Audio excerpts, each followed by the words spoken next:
Welcome to Coming In Hot. Thank you, live from Airplay Beats, for the intro music. We are recording live from Darling New Media Studios in Midtown Sac. Now today, we got a very, very, very special guest. If you want to talk about taxes, if you're a small business, if you're a big business, if you're in the business that I am, this is the man that I use. We talking about Ira, a Bulletproof Taxes in the building. What up, Ira? Hello there, Cecil. How you doing today? Hey, I'm great, man. And, thanks for coming through. One thing people always ask me is about, taxes. How does LLCs work? And I always refer them to you because I've been through quite a few bookkeepers, and for some reason, things just always get mixed up. I don't know how to explain it, but when I came to you and I was like, this is what I got. This is what I want to do. You gave me the plan on how to move forward, how to work things out. And before we get started, I just want to thank you, for all you've done so far. We've only been doing business for about a year, but this last year has been very good for me. So wanted to bring you on. It's tax season right now. A lot of people are like, how can I, save on my taxes? What can I do for this next year?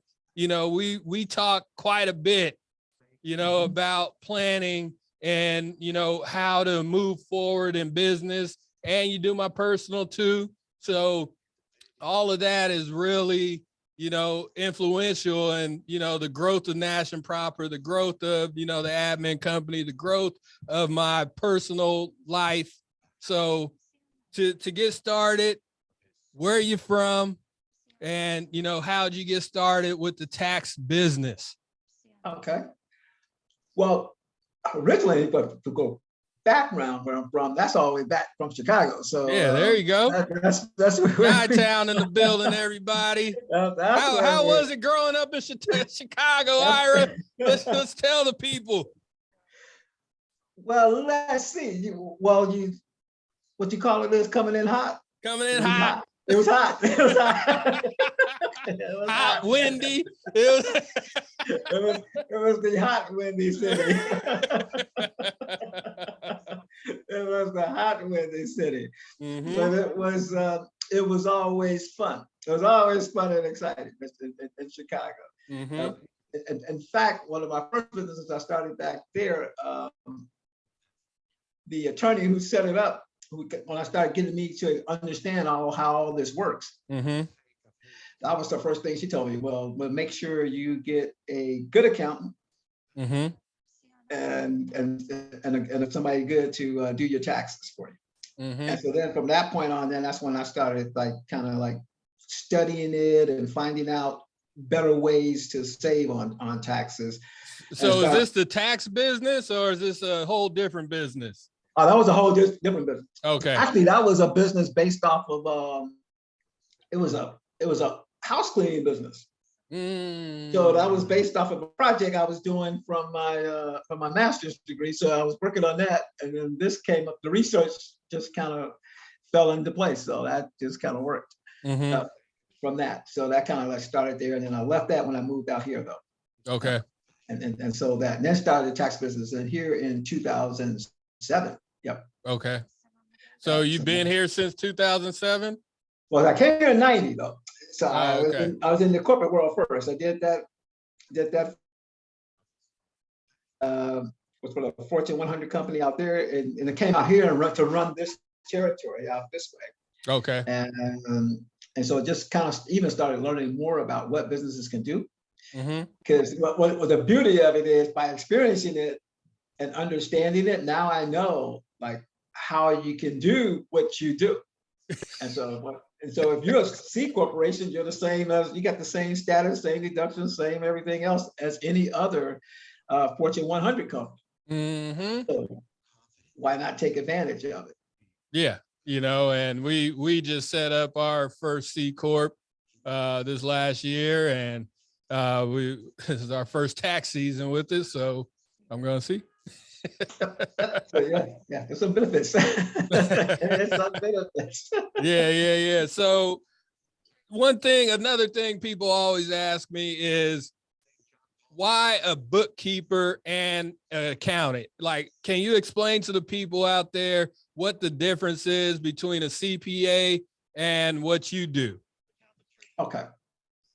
The main difference between a CPA is that they just have the experience, we call like they're a certified public accountant. That's what that's what it stands for. So they went through some rigorous training to understand about how to keep books and how to, just to keep make sure the accounting isn't properly done. And mainly what you need those for if when you're going out if you have a corporation and you want to take that company public, then you have to show your books, right? And as part of your book, so then the people have to look at your books so they can understand, is this a valid company to invest in? Are the books cooked? Yeah.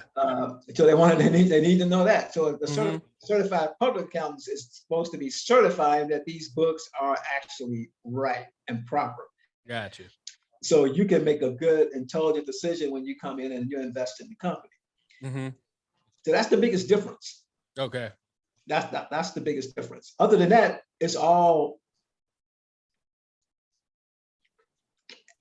debits and credits. Yeah. So you're saying if you have a CPA, that's more of the big picture. That's, you're trying to go public. You want people to invest in that company through stocks. And, so what you do is more of a concise look at what a CPA does. Exactly. Yep. Okay. Yep. Okay. So this is tax season, Ira. Well, I want to back up a little bit. What are some of the biggest mistakes? And I hope you tell me the first thing you told me when I went in there. So what's the biggest mistake that a small business can do with their taxes? Well, one of the biggest mistake is for a small business is not planning. That's the biggest mistake, because you need to plan, like how you need to plan for your growth, and you need to plan for what happens in case things happen. Like for example, what do you do when a pandemic comes? You need to you be in everybody's new business plan moving forward. I tell people that all the time. If you don't have pandemic in that business plan, you fucking up. No, you're right. Because literally, we got hit from something that was kind of like completely blindsided you. If you take a look at it, like you didn't figure you could just shut your business down. And then you have to kind of figure out how to get back open. But being creative people, though, we figure out ways to operate. And so once you do that, then you're good. But you still. But the biggest mistake, that's one big mistake.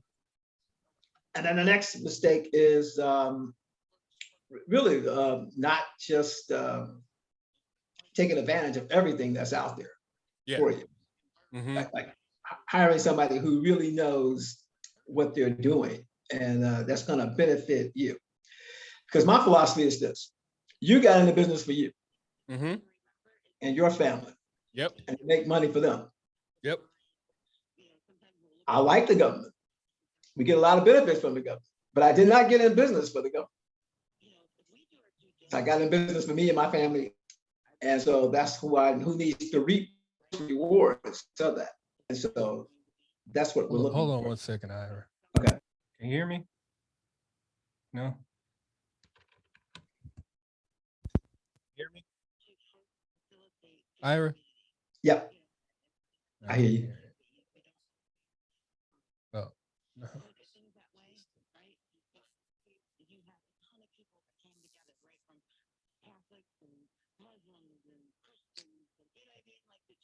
All right. Say something, Myra. Frozen. Okay. Hello. Yeah, you're back. Okay. All right. So yeah, I don't know what All right. happened, Okay. but All we right. can edit it out. Don't worry. Okay. All right. I forgot about that technology. Yeah. Okay. All right. All right. So we were talking about the biggest mistakes, but I want to tell you this is the funniest thing. You know, like when I came into your office, you're like, all right, do you have a QuickBooks? And I was like, yes, I do. You're like, do you know what you're doing? And I was like, no, I just got a QuickBooks because everybody says you should have QuickBooks. And you said, delete the QuickBooks, please.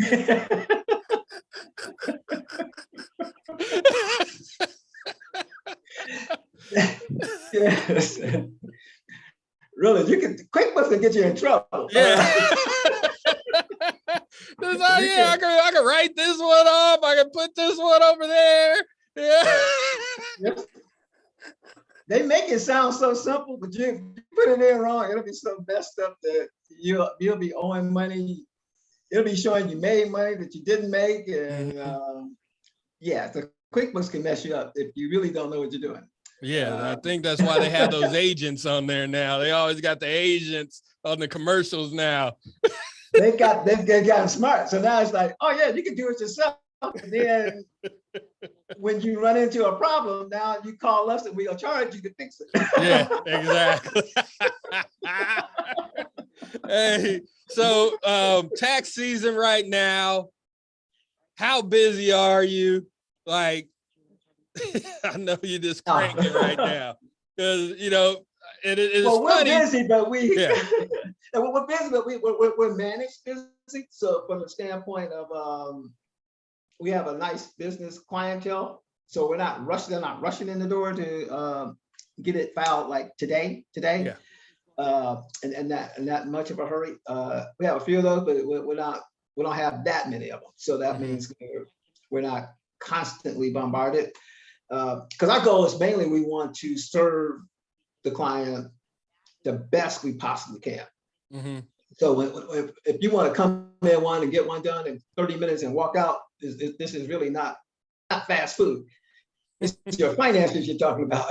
Yes. So Exactly. you need to really take a good look at it and make sure you're getting everything you can. Just because you're getting a refund don't necessarily mean you're getting the best refund you can get. Yep. So that's but we're busy, but we're ready to handle it though. Yeah. So what do you think, like with businesses, are there like some mistakes that are like always there, you know, like me with the QuickBooks thing? Is there any other kind of, you know, when you come in and you're just like, man, why did you do this? Or is it just those credits and things that they just don't know about are those big mistakes? Or is there something else where they're coming to you and you're like, no, get this out of here. Like, what are you doing? Well, most of it is, well, I like the question you said about the LLC. Well, should I do an LLC or something like that? And it all kind of stems from there, and then it just goes out of whack from there. Because I think, well, I got an LLC, so I'm ready. I went to LegalZoom, I got an LLC, and I'm just ready to go. Yep. And well, really, you're not, because technically you didn't finish the process. Okay. So the LLC is what it does. It's not a taxing. It's not recognized by the IRS. It's to help you, protect you, but it's not recognized by the IRS as one of the filing forms. So you can file as a corporation. Yep. You file as a corporation, S corporation, and then you can file individually and as a partnership. But you don't file as an LLC. There's not a filing status as an LLC. So you got to determine which one you want. So typically, if you just left it at that point, you're at a sole proprietor still on a Schedule C. Yeah. So break that down, because we got sole prop, which is pretty much, you're bringing in the money. You could go grocery shopping. You could, you could do whatever. But you can't write that stuff off, correct? Exactly. You can kind of, they really want you to have a separate business account for it, but you can kind of get away with it if you don't a little bit, because it's still you. You're the sole prop. So no matter what, it's your money anyway. So you're gonna get taxed either way it comes. Yeah, it's gonna hit you. But the disadvantage of that is once you start going above a certain amount of income, you need to move that to the next step so that you can plan your growth by also reducing your tax liabilities. And that's the S Corp. Yeah, there you go. And that's the S Corp. That's when you want to go to the S Corp. So, because right off the bat, most people will look at it and you'll save yourself about 15% in taxes right off the bat with the S Corp. But you also get some nice little benefits from that. I do warn people, like if you're not a good record keeper, do not do an S Corp. Oh, IRA. You need some help. Because one of the things about an S Corp is if you they give you like about 3 years. They don't say when they might start doing it. But one of the things in California is kind of like a penalize you for it, is you'll get an audit for the S Corp to see if you are spending some of those funds on your groceries from the business. And then they want to tax you on that. They want to see if you are using some of the charges out of the business account to put gas in your tank of your car and putting the money that way. And then they want to know, because then when they do that, then they say, oh, you got to pay taxes on that. And we want our share. So you really need to be organized and separating things when you go the S Corporation way. So if you're not ready for that, then unfortunately you have to miss out on some of those benefits, because they will get you in California. And they'll cost you a lot more. Like somebody, like I think when we first started talking, I was going through it with, BOE. It wasn't like a full on audit, but they were in my shit, and, thanks for helping me out with that. It took a whole team, They are quite interesting when they try to get you. And it's funny because you try to be slick, and they're just like, no, just send me. No, I just need this. Yep. And they're really, you're right. There's really slick little questions they ask sometimes. It's like make you think, oh, I got this, and I'll just sit on that. And then it's like, oh, now you open up a big can of worms, so you got yourself in trouble. Yeah. So, it is interesting when you don't know. Just ask for help, and this is one of the areas where nobody's going to doubt your ability to run your business, because really you run your business. That's why you got in the restaurant, because that's what you're good at. Oh yeah, and you're good at that. Only thing I'm good at, Ira. I call it stay in your lane. Well, what do you say about, because I hear these people all the time, Ira, and they're like, I learned how to do my taxes on YouTube. Like, if you're not on YouTube, just doing your taxes, why are you paying? Like, why do people think YouTube can teach them how to do tax? Maybe they can, but if you have a business, and like you said, like I'm in the restaurant business, I've been cooking for 22 years now professionally. Why am I going to automatically become a tax preparer or an accountant for myself? You know what I mean? Just because I want to save a couple $100.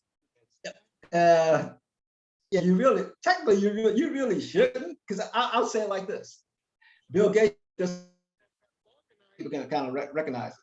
He said if he had a better understanding of the tax code when he started in business, he would have became a billionaire faster.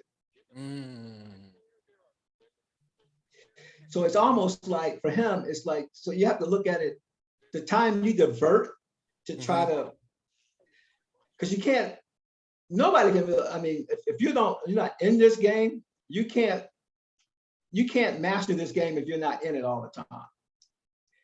Because the codes are so deep and there's just so many of them, there's so many angles and there's so many ways to interpret. So it's like for him to stop down, to stop and pick up a $20 bill that he dropped, it cost him more money to do that. So if he's trying to run after $20 bills, it's gonna cost him $1,000 to try to find the 20. And so you as a business owner, if it costing him that much, what is it costing you? And you're starting out. It's costing you an awful lot. So you need to let somebody take care of that. Like myself, I don't cut my grass. Somebody else do that. Okay. I like a green grass. I like green grass. But I ain't got time to be like, oh, I gotta like fertilizer, do this, do that. I gotta set the water temperature, this, that just takes too much time. Now how many tax returns I could have done in that time? Yeah. One other thing that I always see on YouTube is people just saying, set up an LLC. Okay. So you set up an LLC, but it's not making any money. What do you do with it? Right. That's so true. That's a really good question. A lot of people say that, and then it's like, okay, well, just set up an LLC. You just can't keep setting it. And one thing in California, you just don't want to be setting up LLC. Some other states, yes, that might be a good option, but in California, hey, my folks in California, open those ears, clean them out right now. Because why do you want to pay the $800 if you're not making any money? You got to pay California $800 whether you make money or lose money. They don't care, but they don't want the $800. So that's so what if you set up this LLC and somebody, like you come with a business and you have the LLC, the business 1099s you. Are you able to pay yourself from your LLC? Is that making enough of a dent in that LLC? Well, you can do that only if you make that LLC an S corporation. Gotcha. So if it's a sole proprietor, then you don't pay yourself you don't pay yourself. You just keep what's left if you're a sole proprietor. So you just keep what's left. But if you're a S corporation, then you also don't pay yourself with a 1099 in the S corporation. You have to pay yourself a W-2. Yep. The company can 1099 you that you're working for, but right, the company set up a W-2 for yourself within your LLC.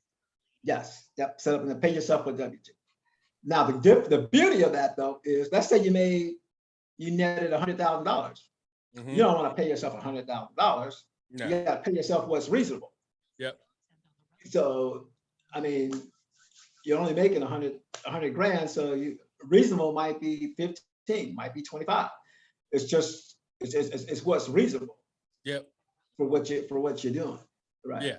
But that's still making that LLC work. It's moving. You just want movement inside that LLC. And that's the one thing that you taught me over this year is like, you just can't have stagnant shit out there. Just don't pop up with these LLCs. Because now I have a holding company. I have, the Nash and Proper LLCs. And, one other thing, people love saying this shit too. Oh, I'm gonna write that off. All right. Just go ahead and write that off. What is a write-off? A write-off is any expense that's ordinary and necessary for your business. So you just can't write off anything. It has to be ordinary and an ordinary expense or a necessary expense for your business. So people out there with the LLC S Corps, you can't have your what would it be? What would it be? Like a gym membership. Right, can't write off the gym membership. Oh, here's one which most people may think they could, but you can't write off your life insurance. You can't write off your life insurance payment. Because it's a term? No, because it's not an ordinary and necessary business expense. Oh, but you can have life insurance through your business. For a key employee, you could have life insurance for a key employee. So let's say, for example, if you had, let's say you had a general manager managing everything, right, for you. And that person is particularly a key employee. So what it would take you to replace that person, right? Okay. So if it cost you to replace that person, train them and all that kind of stuff. So you can have insurance on them for that. So if something happened to them, now you got the money now to go back and have to train and rehire or bring somebody in right away to replace them who has that much of experience. So you can have insurance on them, on that key employee, and that you can write off. Okay.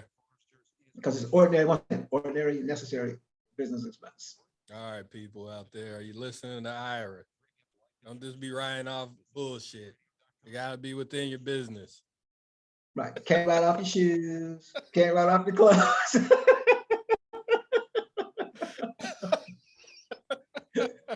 I mean, I had one guy tell me one time, he said, I heard if you go downtown and you get a business license, then you could just write off everything. I said, no, you have to actually operate a business. You have to operate a business. Yeah, and I think that's where people get in trouble, Ira, is like, because I'll be flipping on YouTube. I'm just like everybody else. I'm over there scrolling, but, I got the guy in the Lambo, like talking about how, the business and all this stuff. And one thing you told me is like, don't put your damn cars under there.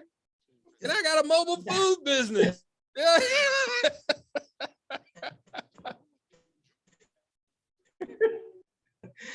I mean, you really got to watch out. I mean, like I said, you really don't know who these people are.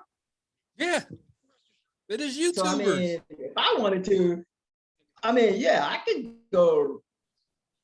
rent a fancy car, ride down the street. They even got now a thing where you can even rent your you can rent out Rolexes if you want to every 30 days. Keep up with the appearances, huh? So I can appear that way if I want to be, but it's not an ordinary necessary business expense. Then you ride around Rolex. Man. So what do you think the average percentage of taxes are you paying back for a business per year? Oh, that's a great question. That's a really great question. The average on most businesses, what they'll pay back in taxes, the ones that are not not taking advantage of all the full things that they could probably take advantage of, I would probably say they may end up paying close to like about on a rough average, probably about 45 to 55 cents on the dollar. Sounds right. Yeah, so somewhere about there, 45. And if you're really not paying attention, you'll be above that.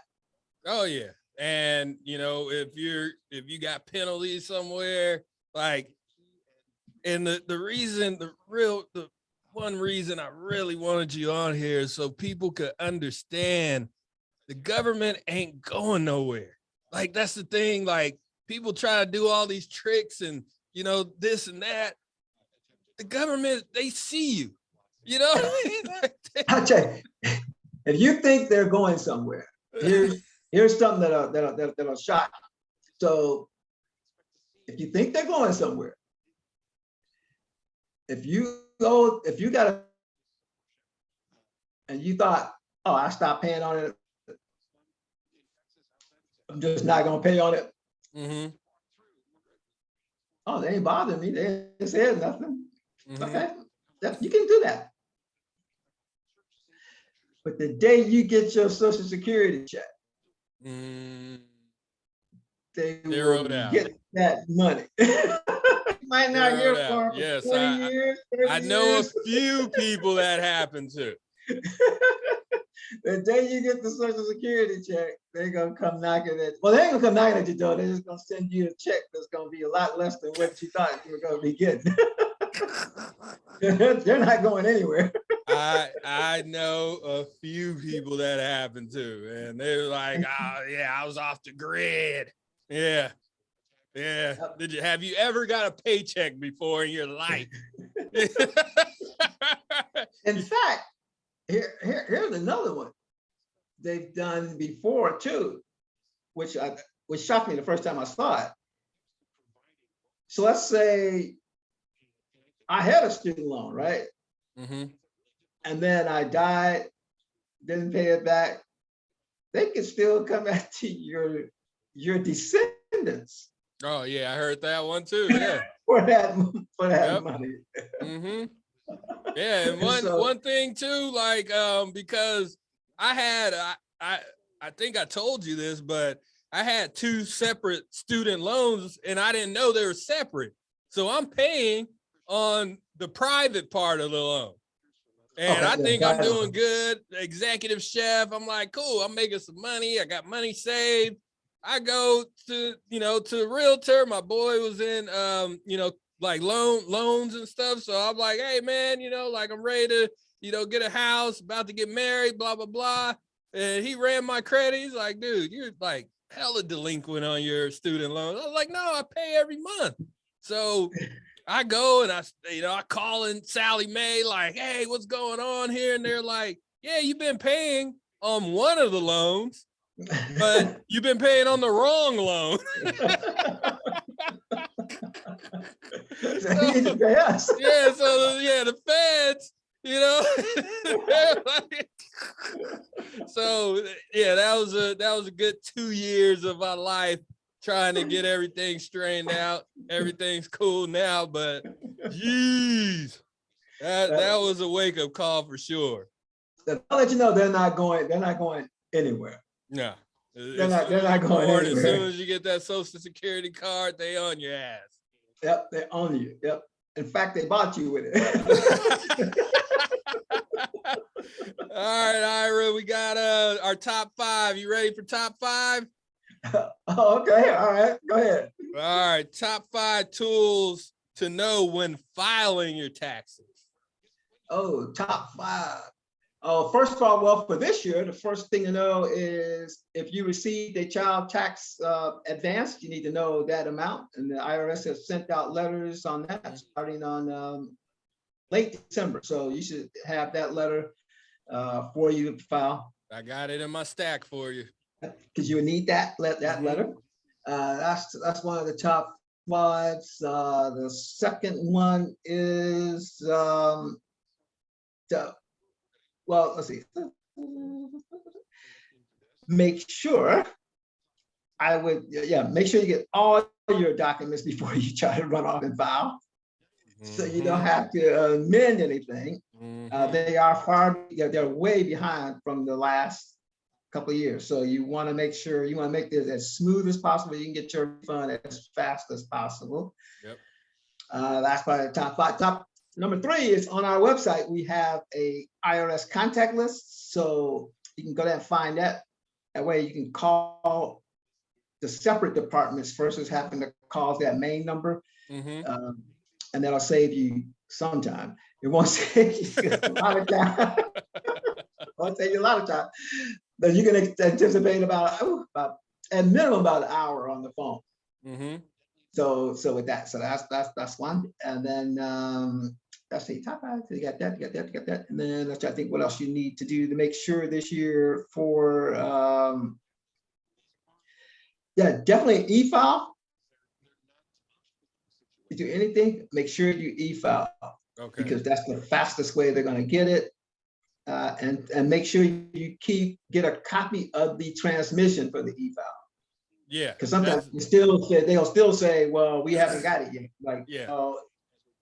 I know you got it. You told me that in the beginning too. You're like, any kind of transaction, you got to keep that number. Always keep that number. And I think we had to go back, and like we had to go back for a bunch of stuff. And I had those transaction numbers. You put it in there real quick. Boom, we're done. You got that.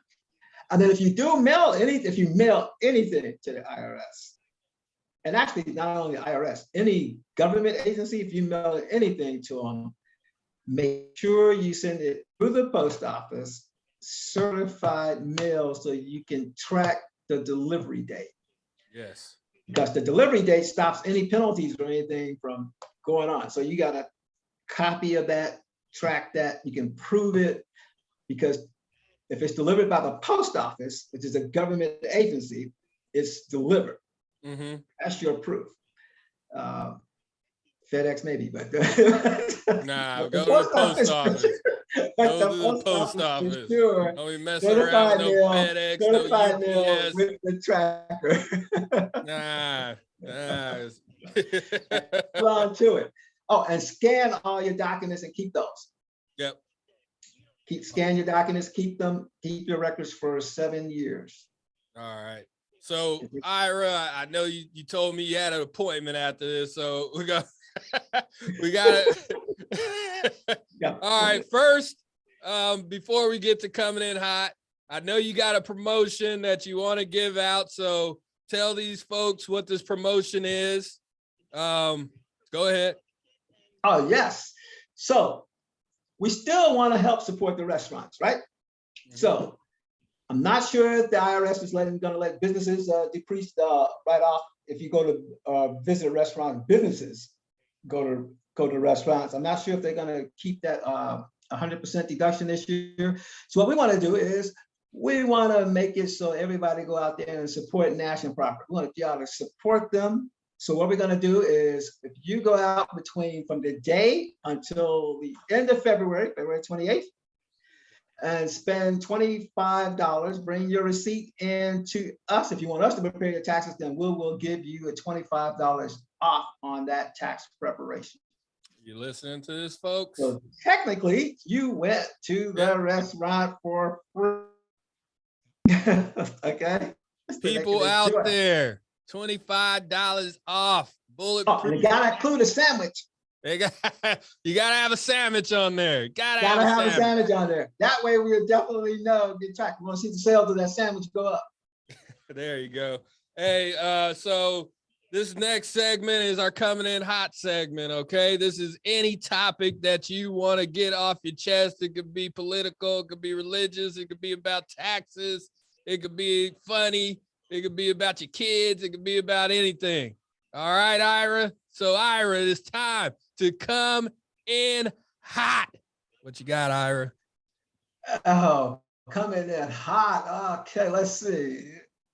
Let's do this. Okay. If you're going to bring your kids to the tax office, okay.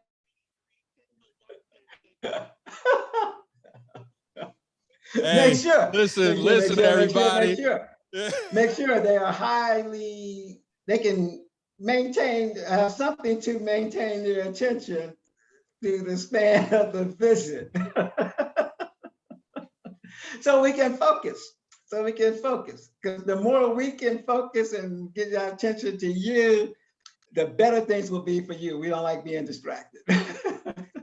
I couldn't imagine bringing my daughter to your office. You got a small one, Ira. I can't believe people are in there with their kids going ham all over the place at the Bulletproof Tax Office. We have experienced it. Hey, Ira, go ahead and plug what you need to plug. Your website, your social media, whatever you got. Okay, our website is, because we do virtual appointments as well. So our website is Bulletproof Tax Center, bulletprooftax.com. Mm-hmm. And on there, you can make your appointments on there. You can upload your documents securely through that website. You can download a lot of our our tax intake form. You can do that. Everything, we try to make it as easy and for you as possible. Because we want to better serve you, make sure you get the better chance to, just capitalize on your time, maximize your time while you're out here trying to get these taxes done. Reduce the stress. Yes. And you have reduced my stress over this last a little bit over a year now. And I just want to thank you. I just want to thank you for coming through, Ira. Like you changed my life in a good way. So thank you so much. Hopefully people out there took your advice, will continue to take your advice and hop over to Bulletproof Tax. That's my tax guy as well. So all these folks out there asking, how do you do this? How do you do that? Talk to Ira. Yes. My job here is done. Anyway, we have a free 30-minute consultation. So if you want to use us or not, but you got a question, we can answer that question for you. All right. Well, for Coming In Hot, this is Chef Cease. Don't forget to subscribe to Coming In Hot wherever you subscribe to your podcast. If you want those delicious mouth-watering chicken sandwiches, and you can get 25% off if you spend over $25 at Bulletproof Tax, www.nashandproper.com. If you want to holler at me directly, at Chef Cease, at Coming In Hot. I'll see you next week. Love you. Peace.